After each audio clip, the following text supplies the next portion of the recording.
bendita a palavra de Deus. Deus seja louvado. Amém.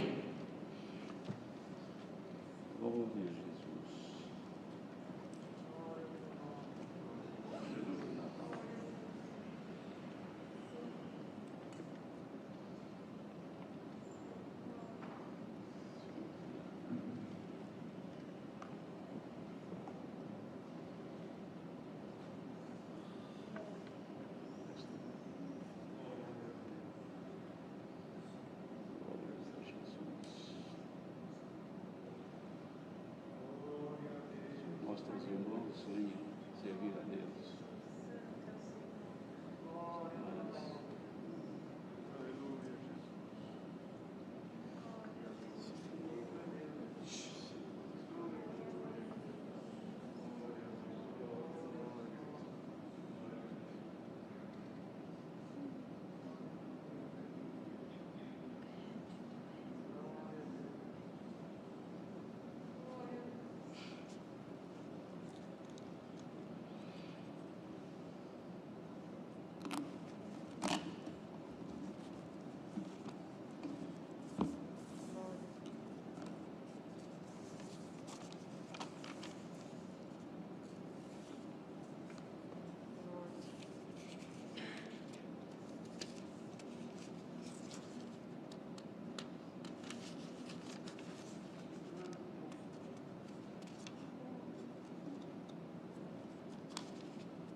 Vamos ler, irmãos, com a ajuda de Deus e a guia do Espírito Santo, capítulo número 21 do Evangelho escrito por Lucas.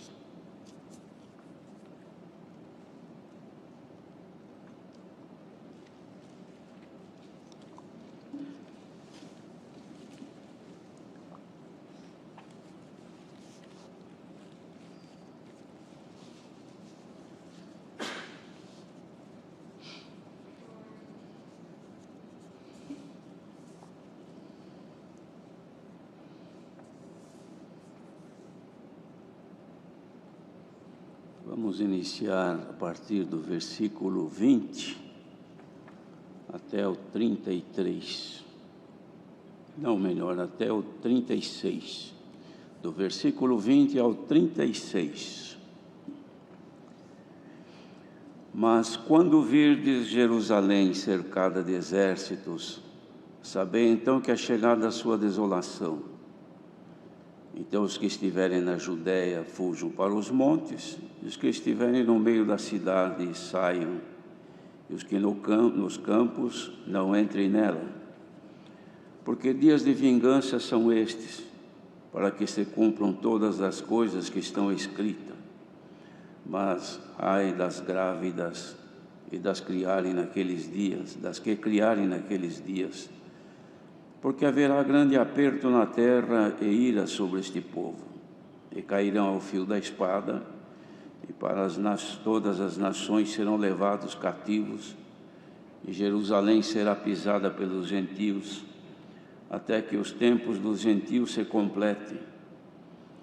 E haverá sinais no céu e na lua e nas estrelas, e na terra angústia das nações, em perplexidade pelo bramido do mar e das ondas, homens desmaiando de terror na expectação das coisas que sobrevirão ao mundo, porquanto as virtudes do céu serão abaladas.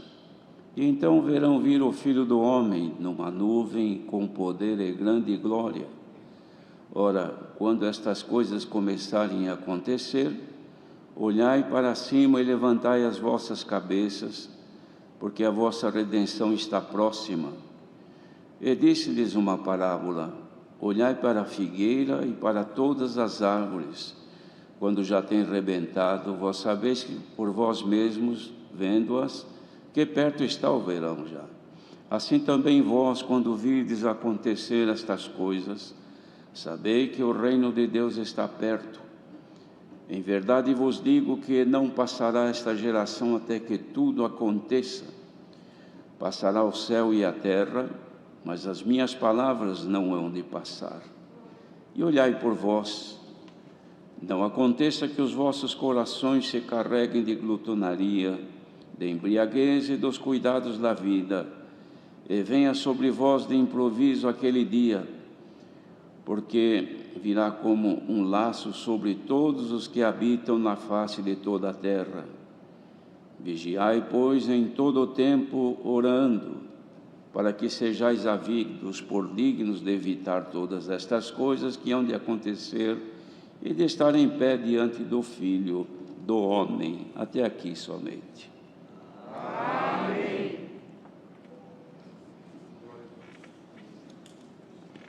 Queridos irmãos, o Senhor Jesus passou aos discípulos, já no final da sua missão, vários sermões, várias pregações e proféticas a respeito dos acontecimentos futuros, já preditos pelos profetas, mas não de forma assim tão clara como agora. O Senhor Jesus fez questão de apresentar aos seus discípulos para que eles estivessem precavidos acerca do que haveria de acontecer. Lembrando que discípulos do Senhor não eram somente os 12, mas que depois se tornaram 11, e mais para frente voltaram a ser os 12.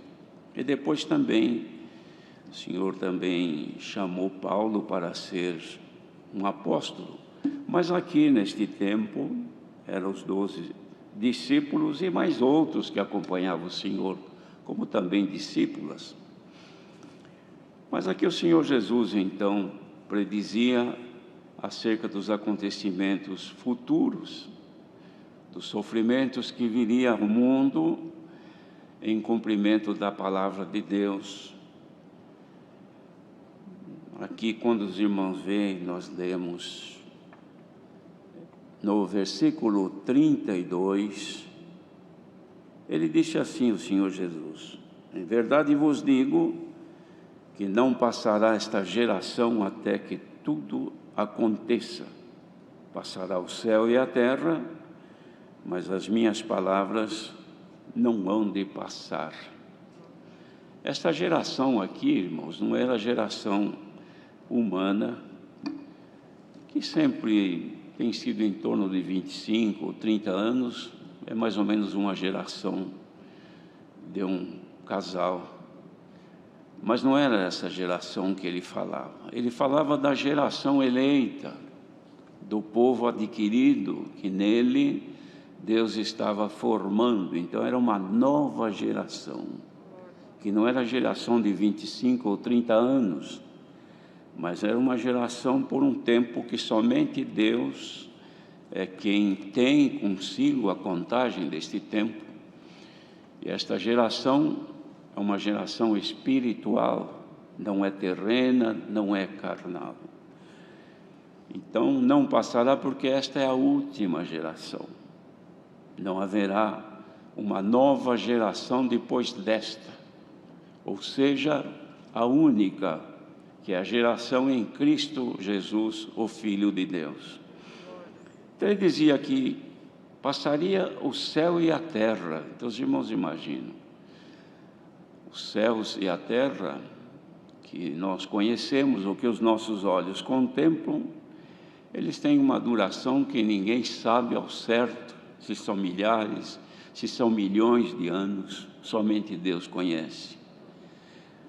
Mas isso vai passar, vai chegar o tempo de ser acabado tudo isso, como o Senhor já deu, mesmo a Pedro, apóstolo, de falar que os céus que agora nós vemos e a terra se desfará pelo fogo. De modo que o Senhor então dizia que esta geração de filhos de Deus haveria de passar então por tudo isto. Ele começou, irmãos, antes de que nós lemos em parágrafo anterior, falava do início dessas dores, destes sofrimentos, que isso aí já vem acontecendo ao longo dos séculos depois que o Senhor Jesus cumpriu a sua missão designada pelo Pai. Mas agora então ele falava de uma grande tribulação que viria ao mundo, cuja tribulação, irmãos, parte Israel mesmo já passou, melhor, os judeus passaram. Os judeus sofreram isso que fala aqui, irmãos, e são dias de vingança para cumprir as coisas que já estavam preditas. De modo que isso aqui aconteceu, Jerusalém foi destruída, cumpriu-se, mas também há ainda coisas para serem cumpridas durante a existência da humanidade, até que se cumpra a volta do Senhor Jesus.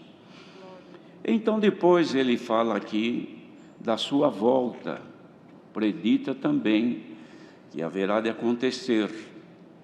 Mas até que isto ocorra, sinais nos céus acontecerão no sol, na lua, nas estrelas. A terra passará por muitas situações de grandes angústias. Haveria perplexidade pelos movimentos do mar, as coisas que haveriam de suceder, como a Irmandade já tem conhecimento, em nossos dias têm ocorrido situações que deixaram em grande angústia muitos povos. Mas tudo isso aí, irmãos, eram situações que haveriam de acontecer e outras que ainda seguirão acontecendo. E tudo isto ele deixou escrito para que haja uma consideração, houvesse uma consideração dos chamados nesta graça. Que para tanto, então, ele fez uma exortação sobre a vigilância, ou seja, a expectativa das pessoas chamadas nesse caminho, que deveriam de ter para não ser tomado de surpresa quando chegar o tempo da volta do Senhor Jesus. Então ele dizia assim neste sermão profético sobre a vigilância: olhai por vós, não aconteça que os vossos corações se carreguem de glutonaria, de embriaguez e dos cuidados da vida, e venha sobre vós de improviso aquele dia. Lembrando que aquele dia, irmãos, não é somente o dia da volta do Senhor Jesus de forma coletiva, não é só isso. Porque se fosse só isso, seria somente para os que estivessem naquele tempo, que só Deus é que sabe quando será. Mas também quando o Senhor aparecer na vida de cada um. Então é todo nosso dever a vigilância, estarmos atentos, não haver sobrecarga em nenhum de nós, irmãos, dos cuidados da vida, dos prazeres desta vida, de tudo aquilo que faz com que as pessoas empreguem o seu tempo de vida usando em coisas banais deste mundo e esquecendo-se de servir ao Senhor, como nós cantamos agora este último hino, irmãos, que o Senhor nos chamou e nos está fazendo de nós vasos para a honra do seu santo nome. De modo que esse trabalho de Deus na nossa vida não pode terminar. O Senhor começou um trabalho na vida espiritual de cada um de nós, e Ele vai levar isto a efeito, desde que nós permitamos que Ele trabalhe em nossa vida. Mas se nós nos sobrecarregarmos dos cuidados da vida e das coisas que tem para nos distrair neste mundo, certamente que o trabalho de Deus fica em vão. Como é que Ele vai fazer de nós um vaso para a honra do seu santo nome, se nós não lhe dermos condições de trabalhar em nós? De modo que o que o Senhor deu de cantar este último hino, e agora o Senhor manda a sua palavra para que tenhamos, irmãos, esta vigilância. Ninguém pense que vai viver para sempre aqui, porque o nosso tempo é muito curto. A nossa passagem aqui, irmãos, é como uma história de curta duração. Não dá tempo de muita coisa, nós envelhecemos rápido e nós chegamos ao fim também com uma velocidade que ninguém pode imaginar. Quando percebe, o fim chegou. E o Senhor nos chamou, irmãos, para levar a sua glória. O objetivo, a finalidade da graça não é outro senão o Senhor fazer de nós um vaso para a honra e glória do seu nome. Se isto não for possível ser feito, então perdemos o nosso objetivo de servir a Deus ou de herdar o que Ele tem prometido em nossa vida, que é a nossa salvação. Por isso, irmãos, que o Senhor tem sempre mandado a sua palavra.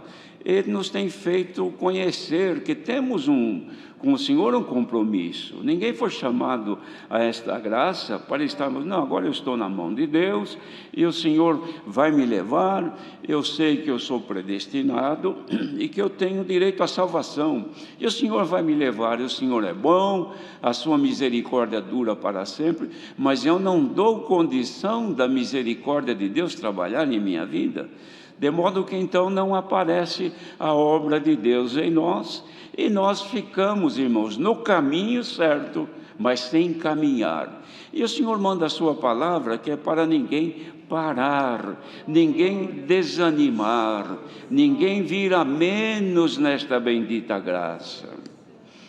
Vigiai, pois, em todo o tempo orando, para que sejais havidos por dignos de evitar todas estas coisas que hão de acontecer. Irmãos, o Senhor estava falando isso que vai acontecer. Estas coisas haverão de acontecer no mundo.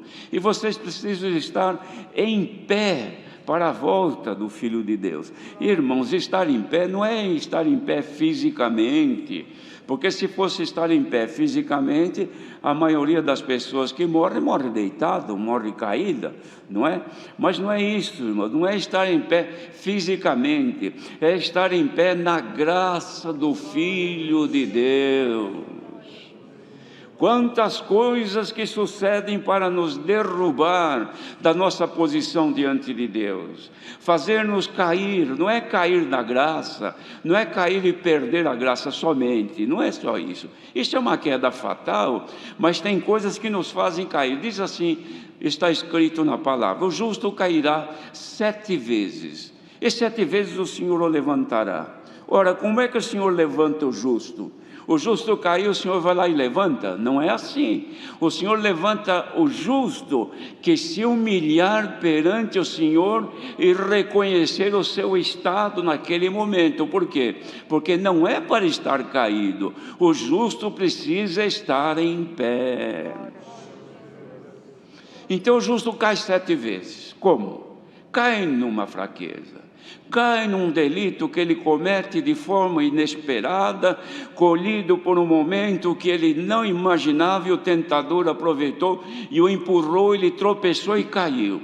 Mas se ele tem sido justo, então o que ele faz? Volta-se imediatamente ao Senhor e diz: Senhor, tem misericórdia de mim, porque acabei de caí nesta fraqueza, caí neste erro, tropecei nesta situação, falhei nesta outra coisa. Senhor, agora estou aqui prostrado, dá-me a tua mão, reconheça o meu erro e te peço em nome do Senhor Jesus o perdão. Lá vem o Senhor com a sua mão, toma-nos pela mão e nos põe de pé outra vez. Então não é estar de pé fisicamente, é estar de pé diante do Filho de Deus. E agora, diante desta bendita palavra, irmãos, por que dizemos bendita palavra? Porque ela está falando da maior bênção que tem. Se o Senhor estivesse falando de uma bênção terrena, de algum atendimento, bendita a palavra também. Porém, mais bem-aventurada pessoa que ouve a bendita palavra quando o Senhor lhe dá a mão e lhe diz: meu filho, minha filha, te quero ver em pé. Se alguém sente agora que está prostrado por causa de uma falha, por causa de uma decisão errada, por causa, enfim, de uma tentação momentânea, falhou numa palavra, falhou num ato qualquer, e reconhece o seu estado deplorável diante de Deus, e encontra misericórdia, corra aos pés do Senhor, ergue as tuas mãos e diga: Senhor, tem misericórdia de mim, e o Senhor te dará a sua mão.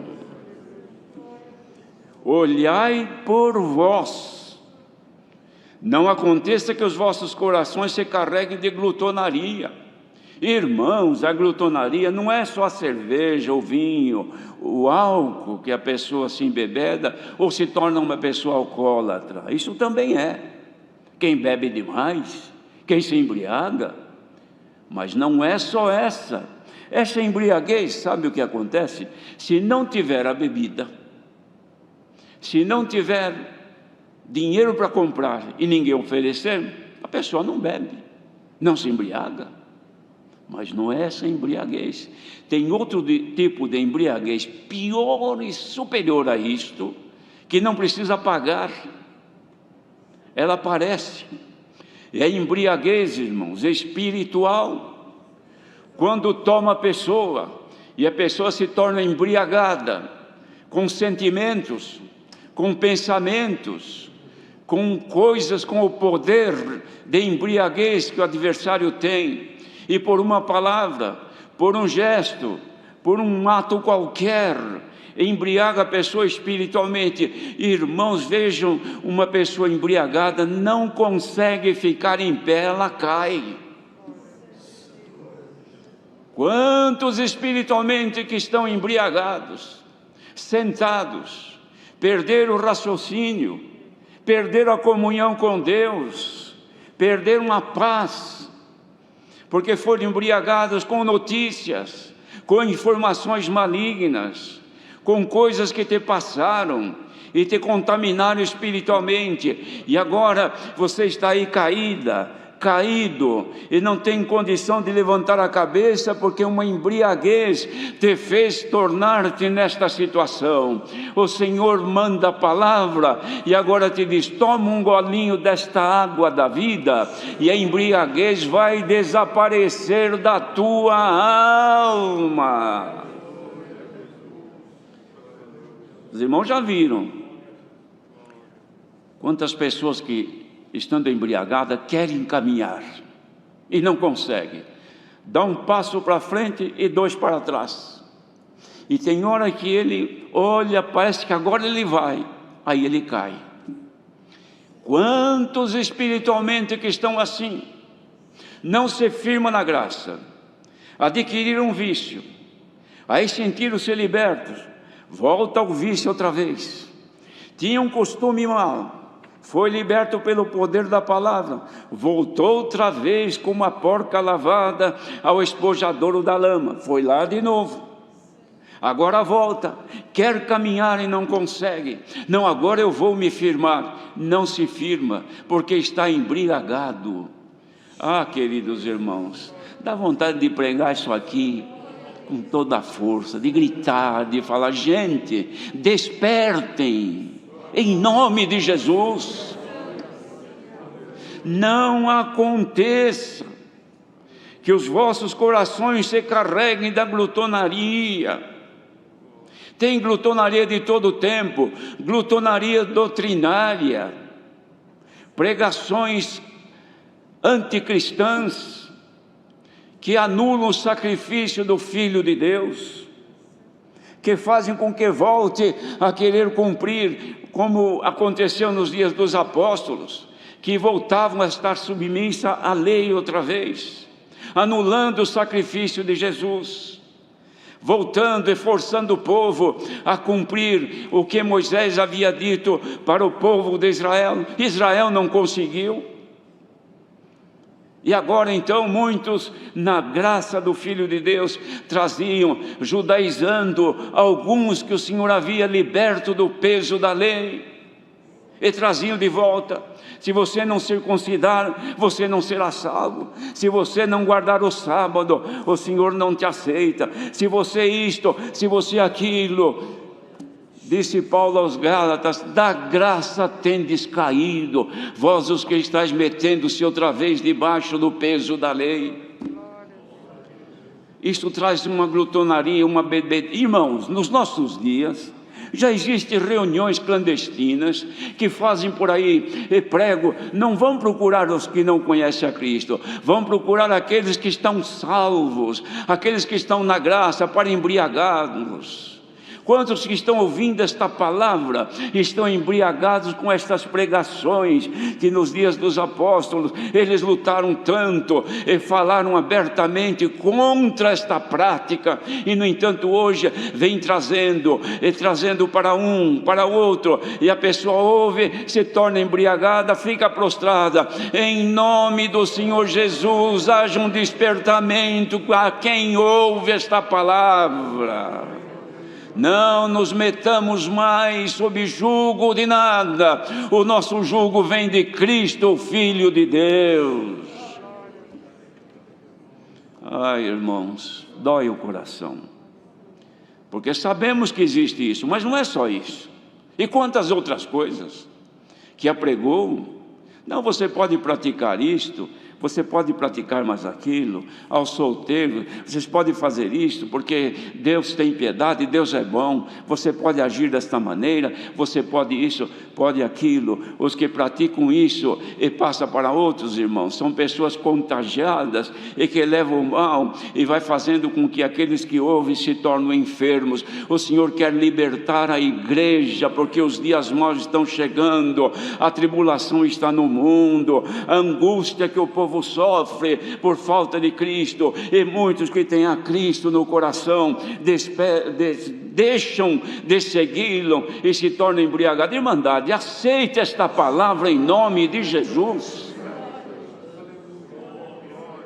Que vontade de pregar, irmãos, para alegrar a irmandade, para fazer o povo chorar e glorificar a Deus. Que alegria de ouvir. Irmãos, se nós soubéssemos o risco que corre aquele que é surpreendido na vinda do Senhor, que pode ser individual, e está sob o jugo de uma coisa como essas, de uma glutonaria, de influências do mal, está seguindo, odeia esse, tem problema com aquele, com inveja daquele outro, com ciúme daquele outro. Dentro de casa, marido com a mulher, os dois embriagados, não tem paz, não tem comunhão, nem com os filhos, nem os filhos com o pai. É uma bebedice que vem tomando a humanidade, é distantes do Senhor, e o Senhor olha: quanto que eu queria trazer para mim. Irmãos, que bom que o Senhor mandasse palavra deste jeito todo dia, porque pelo menos algum ia se despertar, pelo menos algum iria ouvir e dizer: meu Deus, a embriaguez está em casa, eu não converso com a minha esposa, eu durmo na sala, ela dorme no quarto, nós não nos assentamos à mesma mesa, primeiro um come, depois levanta, outro vai lá e come, estamos separados, não saúdam com a paz de Deus. Está cheio de lares assim, irmãos, filhos que não têm mais amizade com os pais, pais que convidam os filhos para que saiam de casa, não o aceitam mais em casa. Por quê? Porque estão embriagados, irmãos.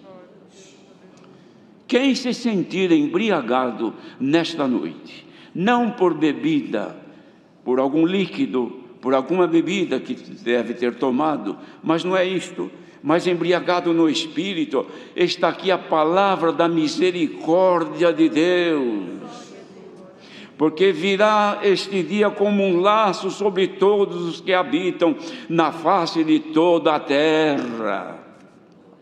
Vigiai, pois, em todo o tempo, orando.